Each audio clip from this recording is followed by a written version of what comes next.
வணக்கம் மக்களே. உங்கள் வீட்டில் துவரம் பருப்பு நிறையா இருக்கா? நைட்டு டிஃபனுக்கு என்ன குழம்பு செய்யலான்னு யோசிக்கிறீங்களா? வாங்க ஒரு அருமையான சூடான பருப்பு குருமா பார்க்கலாம். முதல்ல ஒரு கைப்பொடி பருப்பை ஊற வச்சுக்கலாம். அதை மைன் பேஸ்ட்டாக அரைச்சிக்கலாம். ஒரு வெங்காயம், கருவேப்பிலை, இஞ்சி பூண்டு பேஸ்ட், 2 வரமிளகா, 2 தக்காளி சின்ன சின்னதாக கட் பண்ணி வச்சுக்குவோம். ஒரு பேன் எடுத்துக்கலாம். தேவையான அளவு எண்ணெய் ஊற்றிக்கலாம். எண்ணெய் காஞ்சதுக்கப்புறம் கொஞ்சம் கடுகு, ஜீரகம் போட்டுக்கலாம். வெங்காயத்தை போட்டுக்கலாம். 2 பச்சை மிளகாய் கட் பண்ணதை போட்டுக்கலாம். நான் 2 வரமிளகாய் கட் பண்ணதை போட்டுக்கலாம்.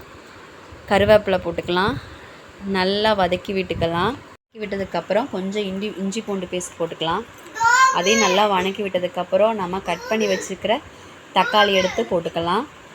நீங்கள் எவ்வளோ பருப்பு போடுறீங்களோ அந்தளவு தக்காளி போட்டுக்கோங்க. நான் 2 தக்காளி போட்டிருக்கேன். அப்புறம் மஞ்சத்தூள், மிளகாத்தூள், குழம்பு மசாலா இதெல்லாம் போட்டு நல்லா வதக்கி விட்டுக்கலாம். நம்ம அரைச்சி வச்ச பருப்பை அதில் ஊற்றிக்கலாம். தேவையான அளவு தண்ணியும் சேர்த்துட்டு தேவையான அளவு உப்பு போட்டுக்கலாம். நல்லா கலக்கி விட்டுட்டு ஒரு கொதி வந்தாவே நல்லா கெட்டியாயிரும். கொத்தமல்லி போட்டு நம்ம இறக்கிக்கலாம். சூடான பருப்பு குழம்பு ரெடி.